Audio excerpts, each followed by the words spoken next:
परम पूज्य डॉक्टर विमलबेन व्यास।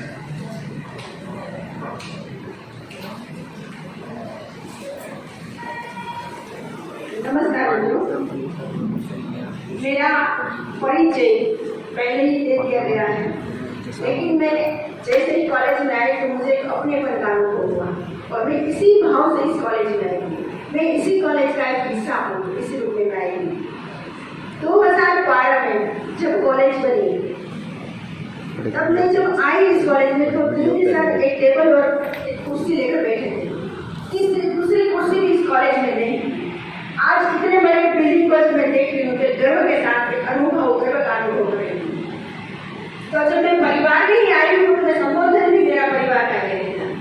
इस परिवार में हमारे पिता बालक साहब, मेरे बड़े भैया हिरेजी सर और मेरे छोटे भाई बहन ऐसे अध्यापक और मेरे बेटे जैसे और बेटियां जैसे मेरे विद्यार्थी भाई और बहन, और इसी परिवार का हम हिस्सा हैं। और अभी अभी जैसे गोपी ने बताया और गोपी का स्वर मैंने सुना, मुझे बहुत ही अच्छा लगा कि नारी शक्ति का परिचय यही है। और जैसे समय भी बताई कि आधा हिस्सा आबादी का आधा हिस्सा तो यहाँ आधे से भी ज्यादा हिस्सा हो रहा है बहनों का है। और आज ही अखबार में भी हमने पढ़ा कि आज जो स्त्रियों की जो संख्या है वो 900 से 1000 से अंदर हो रही थी, वो 1000 से ऊपर हो रही है। यानी अब स्त्री की जो क्षमता बढ़ाने की या तो स्त्री को आगे लाने की बात वो अब हम इक्वल से हो गए।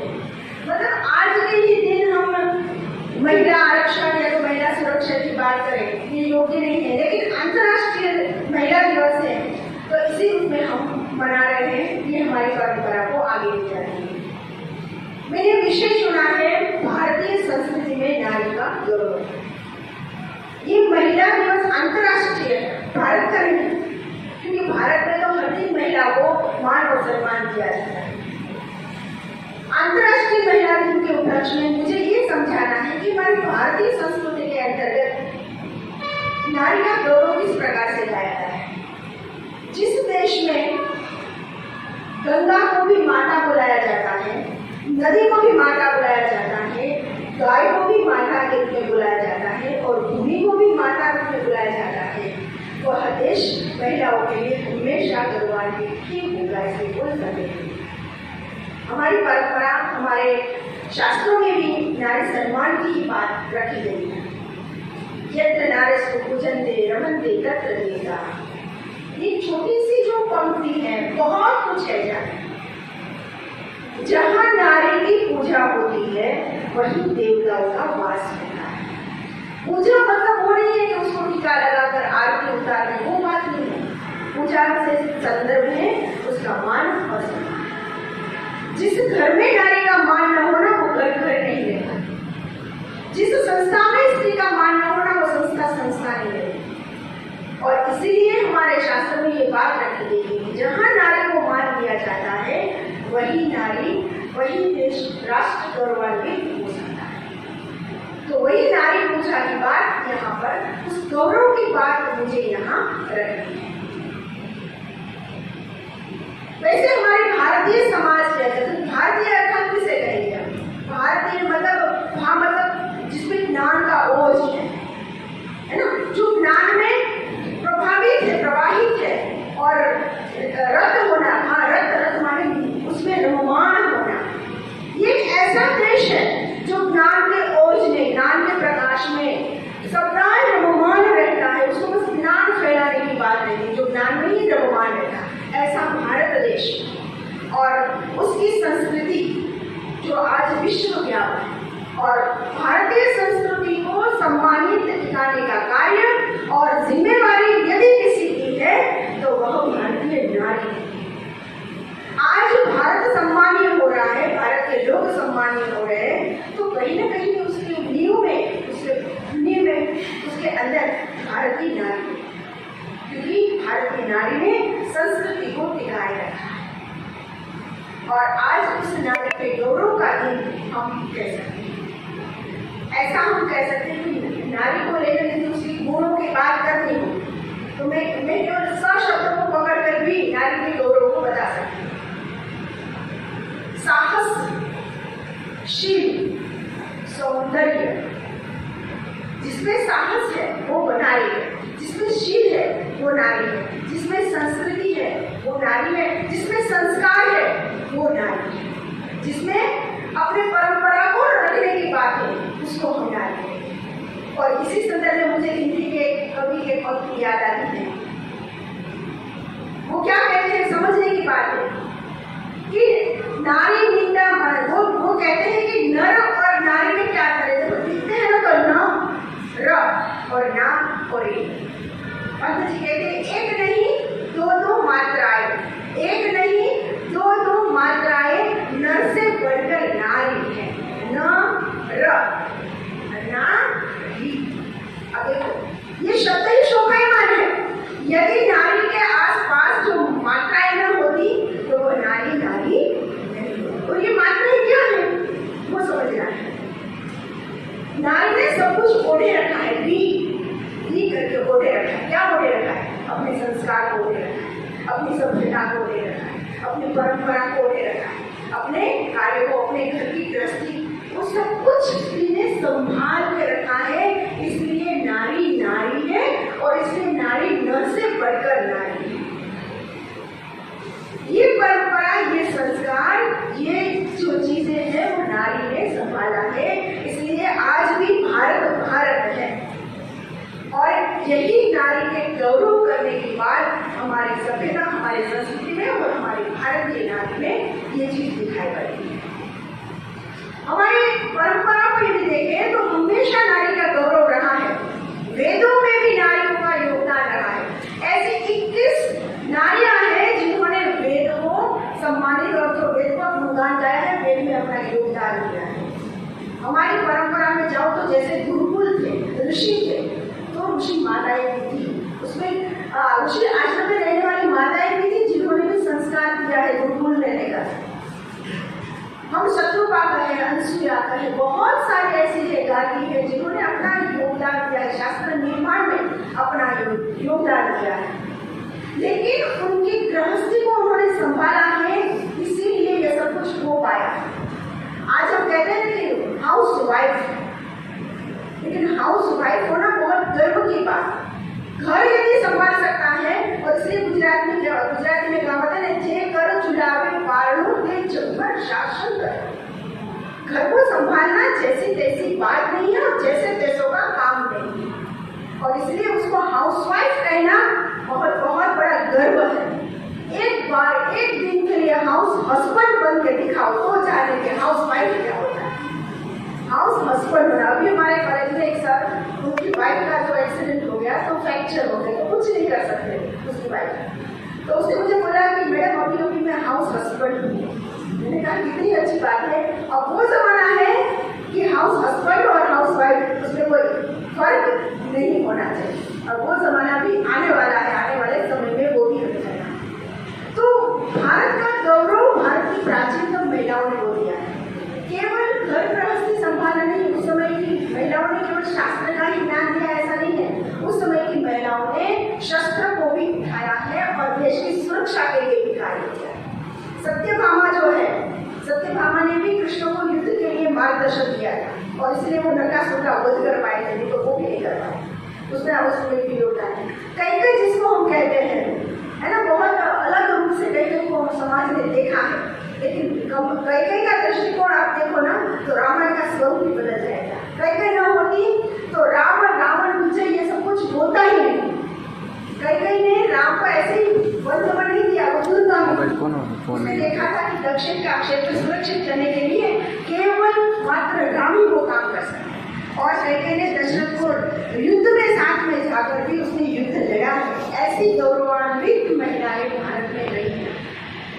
मैं किस किस का बात सुनाऊं, हम जीजीबाई को देखते हैं, उसके बदौलत ये राष्ट्र सुरक्षित रह पाया है। मैं रानी लक्ष्मीबाई की बात करूं जिन्होंने युद्ध मैदान में बात रखी है। और उस समय के जो अंग्रेज थे उन्होंने ये बताया कि भारत में मैंने लक्ष्मीबाई जैसी महिला जो है, ऐसी कोई महिला है, ऐसी शक्तिशाली महिला मैंने दुनिया में कहीं नहीं। वो भारत है, वो गौरव भारतीय नारियों का ये गौरव रहा है। तो कहने का तात्पर्य ये है कि प्राचीनता से लेकर आज तक हम महिलाओं के विकास में देखे, लेकिन हाँ मध्यकालीन युग में एक ऐसा समय भारत में आया घर के अंदर रखना पड़ा था, क्योंकि विदेशी आक्रमण, मुगलों का आक्रमण और उसमें नारी की सुरक्षा अनिवार्य थी और इसलिए उनको चार दीवारी के अंदर रखा गया था, इसलिए उसको घूंघट में रखा गया था। यही हमारी संस्कृति का निकंदन न निकले, कहीं हमारी संस्कृति हमारी महिलाओं को असुरक्षा का अनुभव न हो। लेकिन फिर धीरे धीरे धीरे वही चीज जड़ता में आ गई और स्त्रियों के लिए अलग बंधनों को निश्चित किया गया और परंपरा आगे चली। लेकिन आधुनिक युग में आते आते हम देखते हैं कि महिलाओं ने अब वो चार दीवारी से बाहर रखने का प्रयत्न किया है, अपने कदम बाहर रखने का प्रयत्न किया है, अपने विचारों को समाज तक रखने का प्रयत्न किया है। और इसलिए कभी कहते हैं कि मुक्त करो नारी को मानव, मुक्त करो नारी को मानव, चिर बंदिनी नारी को बर्बरता से पीड़ित जननी सखी प्यारी। ये कौन है? और कोई नहीं, आपकी या तो जननी है या आपकी सखी है या आपकी प्यारी है, उसको मुक्त करने की आवश्यकता है। और उसी मुक्ति के कारण आज हम देखते हैं कि बदलाव आया है। भारत एक ऐसा राष्ट्र रहा है जिसमें महिला बड़ा प्रधान के रूप में इंदिरा गांधी ने शासन किया है। अमेरिका में कोई भी प्रेसिडेंट आज तक महिला नहीं बनी, तो इससे तो हम कई गुना आगे हैं, ये हमें मानना चाहिए। किरण बेदी पहली IPS ऑफिसर, जब किरण बेदी अपने ऑफिस में गई तो स्थिति यह थी कि बहनों के लिए कोई बाथरूम की अलग व्यवस्था ही नहीं थी। पुलिस स्टेशन में पहली बार उसके आने के बाद ये सोच समाज में आई है, स्त्री का ये भी एक कोना होना अनिवार्य है। तो इन महिलाओं ने अपना योगदान दिया हुआ है। और अति आधुनिक युग की मैं बात करूँ तो आज तो स्पोर्ट्स में तो खेलकूद में तो महिलाओं ने अपना नाम रोशन किया हुआ है, ये भी हम जानते हैं। लेकिन मंगलयान को रखने वाली तारा सिंह के भी कम योगदान उसका नहीं है। उस महिला ने अपनी सूझबूझ के कारण मंगल तक अपना ज्ञान पहुंचाने का प्रयत्न किया है। जैसे एक उदाहरण उन्होंने बताया कि जैसे हम तेल रसोई करते हैं तो तेल गर्म होता है, बंद कर देते तो भी पूरियां हम तल लेते हैं आसानी से। और उसी आइडिया को, उसी गृह कार्य को उन्होंने मंगलयान पहुंचाने का कार्य भी उसी युक्ति के माध्यम से किया। तो छोटी छोटी युक्तियां भी अनिवार्य होती।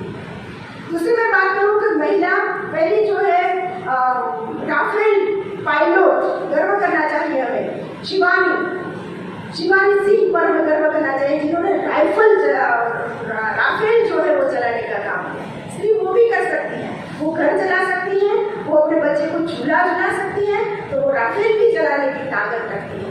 और अभी दिशा गड़ा है, उन्होंने भी बहुत बड़ा काम किया है कि अभी जो विश्व युद्ध का मतलब एक जो युद्ध का माहौल है, उस युद्ध में से लोगों को सुरक्षित लाने का एक पायलट का काम दिशा गड़ा ने किया। वो हिम्मत रखने का काम भी आज की नारी रखती है।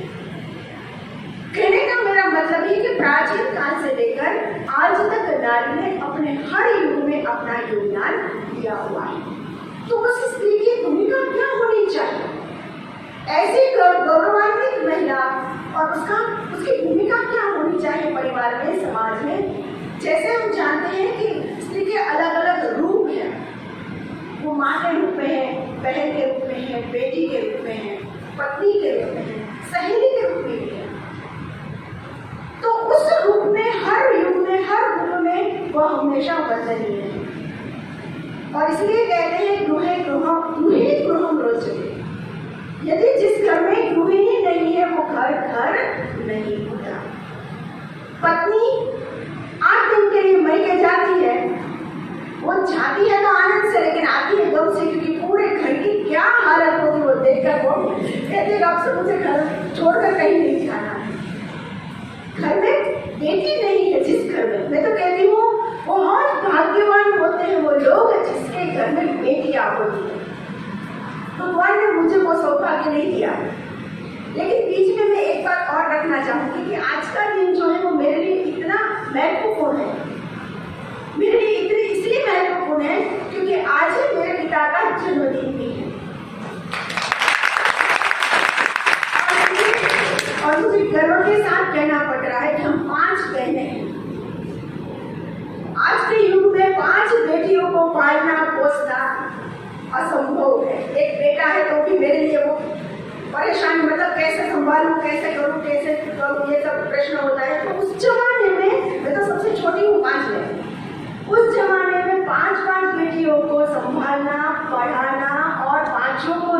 नौकरी पर लगाना, ये विजन मेरे पिता ने आज किया है। और इसमें आज 5 महीने तो रिटायर्ड भी हो गई है। और मेरी फूफी जो थी ना, वो भी शिक्षक है।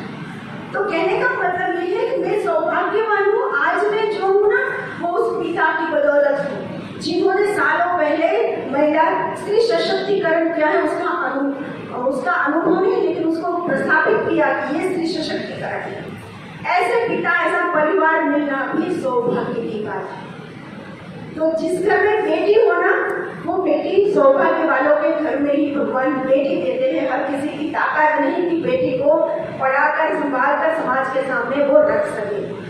और इसलिए कहा जाता है कि बेटा तो एक कुल को प्रभावित करता है, बेटियां तो 2-2 कुल को प्रभावित करती है, प्रकाशित करती है और उज्ज्वल करती है।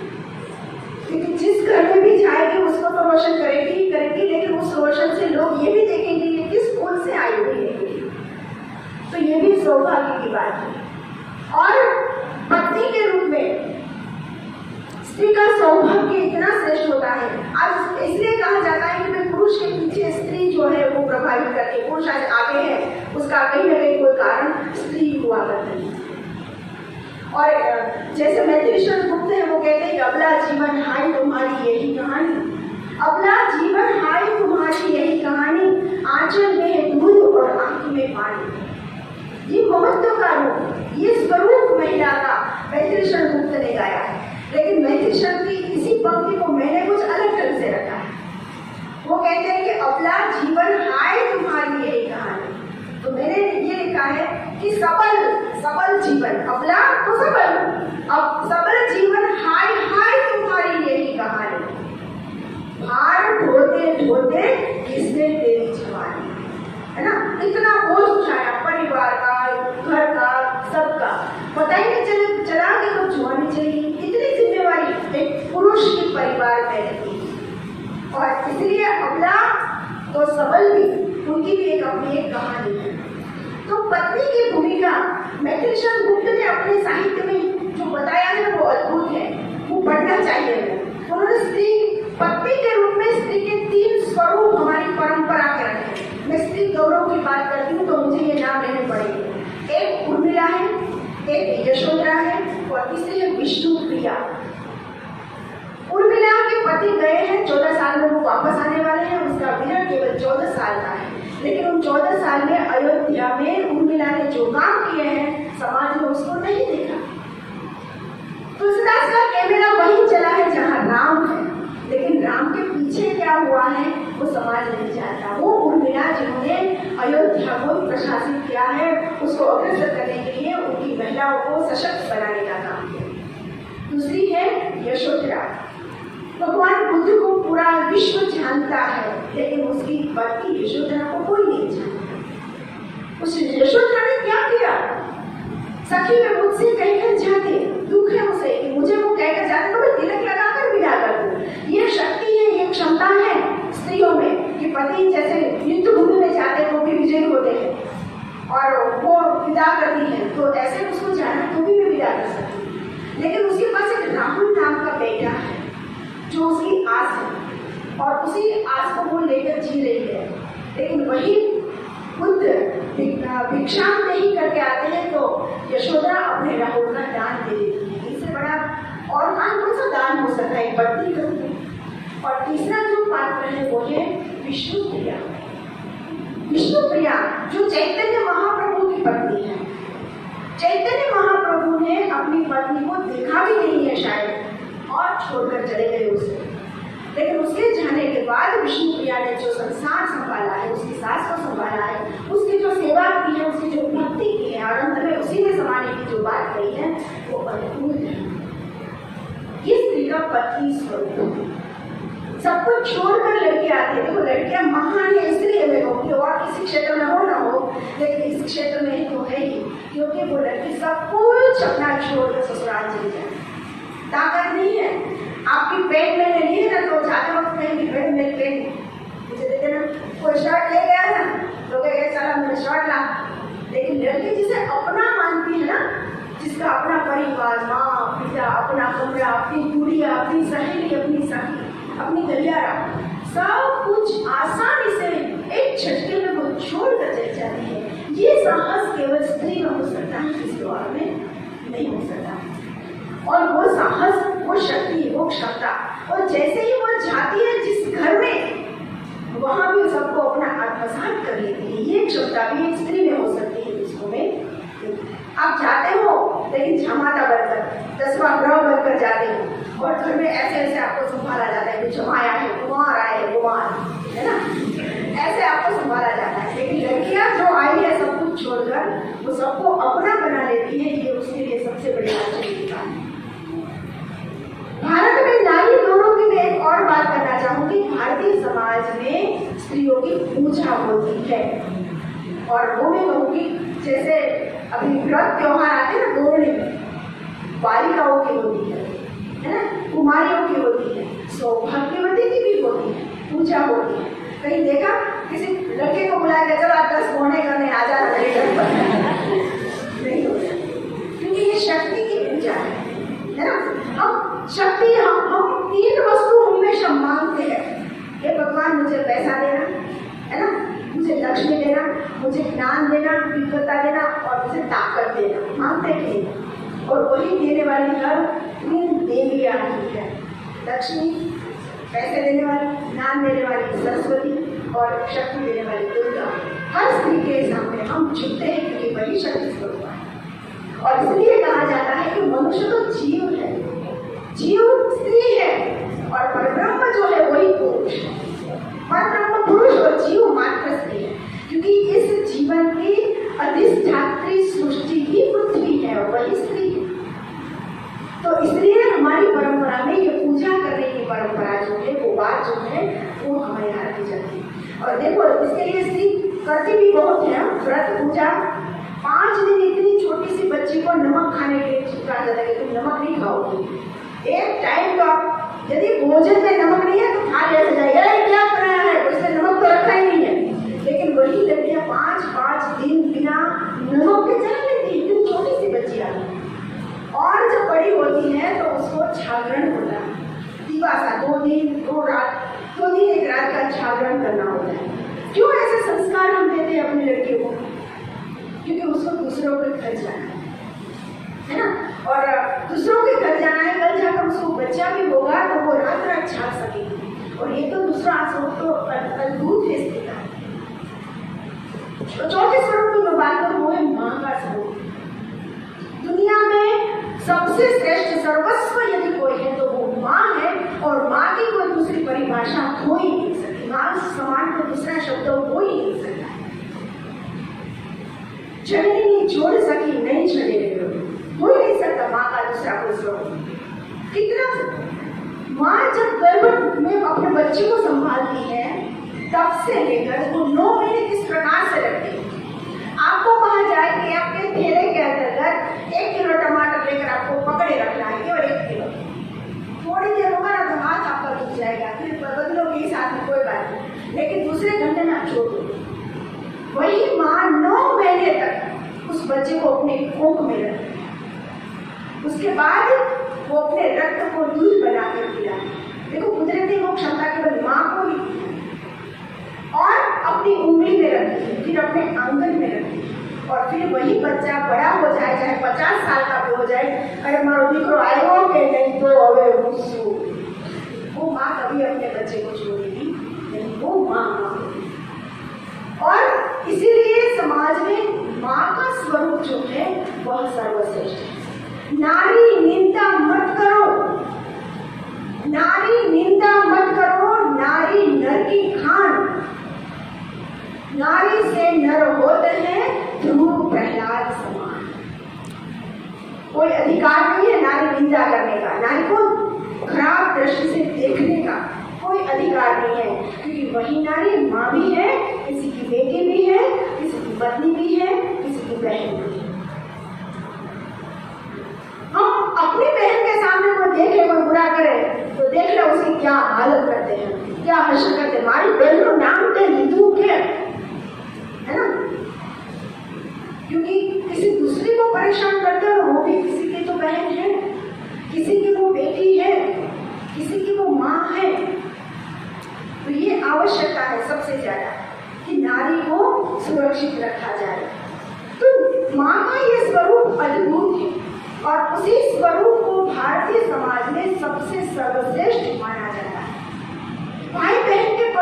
रिश्ते को रखा जाता है। एक धागा क्या बांधा, वो बहन बन जाती है, आजीवन बहन बन जाती है। वो दृष्टि, वो भाव अनिवार्य है हमारे समाज के अंदर।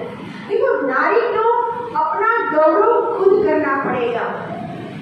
स्वामी विवेकानंद कहते हैं कि नारी का कल्याण जब तक नहीं होगा ना, उस राष्ट्र का विकास कभी नहीं हो सकता। और वो नारी का कल्याण, वो नारी की सुरक्षा कौन कर सकता है? वो पुरुष वर्ग ही कर सकता है। आज नारी सुरक्षित है, गुजरात में तो है ही। 2:30 बजे भी नवरात्रि में वो डांडिया करने के बाद अपनी स्कूटी लेकर घर जा सकती है। ये सौभाग्य गुजरात की महिलाओं को सुरक्षा मिली है। उसका कारण गुजरात के भाई है, क्योंकि वो भाई कहकर ही हम उसको बुलाते हैं, है ना। तो आज नारी सुरक्षा की अत्यंत अनिवार्य है। नारी कब तक सुरक्षित है? जब तक वो अपने पिता के पास है, जब तक वो अपने भाई के पास है, जब तक वो अपने पति के आश्रय में है, जब तक वो अपने पिता के आश्रय में है। इस आश्रय से स्त्री दूर हुई और वह समाज उसी को दूषित करेगा और करेगा। तो नारी सुरक्षा की जिम्मेवारी कहीं न कहीं भाइयों पर बहुत बड़े रूप में लगी हुई है। और इसलिए नारी शिक्षा और नारी सुरक्षा, ये दोनों चीजें अनिवार्य है। अभी मैंने जैसे कहा ना कि नारी को अपना गौरव खुद करना पड़ेगा। जब तक हम अपना गौरव नहीं करेंगे ना, कोई दूसरा हमारी प्रशंसा तारीफ नहीं कर पाएगा। हमें अपनी सुरक्षा, अपना आत्मसात, अपना गौरव खुद करना पड़ेगा, तभी हम समाज के विकास के कारण में। नारी आदि दुनिया की हकीकत है, आदि आबादी का सच है, ये स्वीकारना ही पड़ेगा। आदि आबादी नारी के कारण है, और इसलिए नारी को आरक्षण की नहीं, उसको सुरक्षा की आवश्यकता है, उसको अपने अधिकार की आवश्यकता है। जैसे अभी पूजा ने बताया ना कि हमें नारी को सुरक्षित रखना है, उसको अपने अधिकार के लिए जागरूक करना है। ओके, अभी हमें उसके अधिकार के लिए जगाना है। नारी अपने काम में, अपने भाव में इतनी संतुष्ट है कि उसे अधिकार नहीं चाहिए। आप मान लीजिए आप घर पर जाओगे तो आपके लिए खाना तैयार रहेगा कि नहीं रहेगा? बताओ। शायद यहाँ पे रहेगा, थोड़ी तैयारी भी करके आए होंगे आज के जमाने में। आप क्या करोगे? खाना खाओगे और वहीं उठ जाओगे और टीवी देखना, मोबाइल देखना शुरू कर दोगे। आपने खाना खाया, वो किसने बनाया, कितनी मेहनत से बनाया, किस प्रकार से बनाया। आप खाना खाकर उठ गए, उसके बाद क्या हुआ आपने कभी देखा? जब मेहमान घर में आए ना, तो सबसे लास्ट में खाने वाली गृहिणी होती है। क्यों? क्योंकि उसे इच्छा होती है कि नहीं, बाद में कितना बचेगा उस हिसाब से हम खाएंगे। हमेशा आप देखना, रसोई के बाद जब आप लोग खाना खा लो, एक चक्कर लगाना किचन में। ज्यादा भी हो सकता है, जो बड़ा है वो खाएंगे, लेकिन जो कम होगा वो अपने लिए कुछ बनाएगी नहीं, इतना खास ध्यान रखो। तो एक दिन कम से कम, एक हफ्ते में एक दिन की छुट्टी होती है ना, तो कम से कम गृहिणी को भी एक दिन छुट्टी का अधिकार होना चाहिए। आपको भी एक दिन, कम से कम एक दिन खाना जो है ना, वो खुद बनाने की तैयारी रहनी चाहिए। मेरे घर में, मैंने कहा मेरी बेटी नहीं है, लेकिन मुझे अफसोस इस बात का नहीं कि बेटी नहीं है, क्योंकि मेरी बेटी भी कहीं और घर में बड़ी तो हो रही है वो भी, लेकिन मैं अपने बेटे को भोजन भी बनाना सिखाई, उसको रोटी के अलावा सब कुछ खाना आता है। क्यों? क्योंकि कल जाकर वो जमाना नहीं रहेगा कि आज हम नौकरी भी करें, कल जाकर खाना भी बनाकर तैयार है। आज हम वो कर रहे हैं। हमारी माँ को केवल खाना बनाना था, हमें दोनों चीजें करनी है। लेकिन मेरी जो बहू आएगी तो मेरा बेटा भी खाना बनाएगा और मेरी बहू भी काम कर जाएगी, दोनों काम हम कर सकते हैं। और इसलिए आज की पीढ़ी में लड़कों को भी लड़की की तरह तैयार करना पड़ेगा, खास ध्यान रखो, है ना। आज हम ये कहते हैं ना कि मेरी बेटे, लड़का घर से, लड़की आती है शाम को तो कहते क्यों देर से आई, रात को 10 बजे नहीं, आपको बाहर नहीं निकलना है। लेकिन वही प्रश्न हमें बेटी को नहीं, बेटे को भी पूछना है, क्यों देर से आए, कहाँ थे? क्योंकि कहीं न कहीं समाज में दुष्परिणाम होता है, उसमें कारण तो लड़का ही होता है ना, तो उसका भी तो हिस्सा है उसमें, तो उसको भी हमें जागरूक करना है, हमें लड़कों को भी संस्कारित करना है। और इसलिए देखना, लड़कियां व्रत करती है इसलिए लड़के तो अच्छे ही मिलेंगे, गारंटी है। लेकिन आपकी इसलिए आपको भी अब व्रत करने की शुरुआत तो कम से कम कर लेनी चाहिए, है ना। कहने का तात्पर्य कि हर परिस्थिति में हम दोनों को समान चलना है। आज दोनों का समान अधिकार है, दोनों को समान रूप से रहना है, दोनों को समान पहिए, एक रथ का पहिया चल रहा है और स्त्री पुरुष उसके पहिए है रथ के, और दोनों का समान बल होना चाहिए, समान अधिकार होना चाहिए। वागर था सुपुत्रो वागर था पतिपते जगत पितरो वंदे पार्वती परमेश्वरो अर्धनारीश्वर। ये हमारी परंपरा में नया नहीं है। अर्ध परमेश्वर अर्धनारीश्वर का स्वरूप यही, आधा शंकर का और आधा शक्ति का, दोनों की आवश्यकता है। शिव सजन और विसर्जन है तो नारी पार्वती शक्ति स्वरूप है, उसकी भी आवश्यकता है। और इसलिए मैं कहना चाहूंगी कि स्त्रियों को सुरक्षा की जरूरत है, प्रेरणा की जरूरत है, आत्मबल की जरूरत है, आत्मविश्वास की जरूरत है। अपने भीतर तो सब कुछ है जो आप कर सकते हो, केवल आत्मविश्वास बढ़ाने की बात है। आत्मविश्वास बढ़ जाएगा ना तो हम भी राफेल चला सकते हैं, उसमें कोई डर की बात नहीं है। लेकिन वो आत्मविश्वास हमें खुद जगाना है, अपना आत्मगौरव हमें खुद करना है। और खास में अपने विद्यार्थियों को यहाँ पर एक तो प्रार्थना अवश्य करूंगी आप लोगों को कि जब भी घर से बाहर निकलो सुबह उठकर तो अपने माता पिता को प्रणाम किए बगैर आप नहीं निकलोगे। एक संकल्प आज आप लो, क्योंकि माता पिता के जो वाइब्रेशन आपको मिलते हैं वो दुनिया में और कोई नहीं दे सकता। जो माँ पिता का प्रेम दे सकता है दुनिया में ऐसा कोई नहीं हो सकता। और प्रेमचंद जी इसलिए निर्मला उपन्यास में कहते हैं कि वो सबसे दुर्भाग्यवान वो है जिसकी माँ नहीं होती। तो जो जितने माँ बाप आपके पास है तो उसका मतलब लो, उनका वाइब्रेशन खींचो और उनको प्रणाम करके दिखो, क्योंकि हमें अपनी संस्कृति टिकानी है ना, तो हमें अपने संस्कार टिकाने पड़ेंगे। मोबाइल भले ही आपके पास हो, लेकिन उसमें क्या देखना क्या नहीं देखना ये हमारे संस्कार है। वो चीज हमारी है सबसे बड़ी चुनौती है आज के युग में। मोबाइल को लेकर केवल आप पबजी खेलते रहोगे तो इससे भारत का दुर्भाग्य किसी दूसरा इसे हो ही नहीं सकता कि मोबाइल का उपयोग हम केवल पबजी के लिए करते हैं। तो वो हमारे संस्कार है, हमारा मोबाइल, इसमें आप क्या देखते हो, क्या है क्या नहीं। मैं भारतीय महिलाएं जो बेटियां यहाँ बैठी है उसको मैं आह्वान करती हूँ कि आज वीर पुरुषों को जन्म लेना है, आज देवों को जन्म लेना है भारत पर, लेकिन इसके लिए योग्य पात्र उपलब्ध नहीं है। वो पात्रता हमें प्राप्त करनी है, वो दाम्पत्य जीवन हमें प्राप्त करना है जिसमें हम उन देवों का आह्वान कर सकें। ऐसा कहा जाता है कि जीव जब गर्भ में आता है उससे पहले 3 महीने वो माँ बाप की पसंदगी करता है, और वो पसंदगी आज उसको नहीं मिल पाती, इसलिए अच्छे जीव जन्म नहीं ले सकते। हमें वो पात्रता प्राप्त करनी है क्योंकि हम भारतीय हैं, हमारे भीतर वो गौरव है भारतीय होने का, क्योंकि हम हिंदुस्तानी हैं। और हिंदुस्तानी का अर्थ क्या है? मतलब हिंसा, और स्थान मतलब जिसको मतलब दुख, जिसको हिंसा से भी दुख हो वही हिंदुस्तानी होता है। और वो मन से हो, वचन से हो, वाणी से हो, कर्म से हो, किसी भी क्षेत्र में। तो वो संस्कार हम अपने भीतर लाए जिसमें पुनः हम सत्य युग का निर्माण कर सके और पुनः हम वही जीजाबाई बन सके और वही ऐसे महापुरुषों का अवतरण कर सके। तो ऐसा आह्वान करने के बाद आज महिला दिन के लोगों को मैं यहाँ पर प्रस्तावित करती हूँ। आपने मुझे यहाँ बुलाया और मुझे इस अपनी संस्था में आने का जो अपनापन मिला है उसके लिए मैं धन्यवाद अदा करती हूँ। बहुत बहुत धन्यवाद।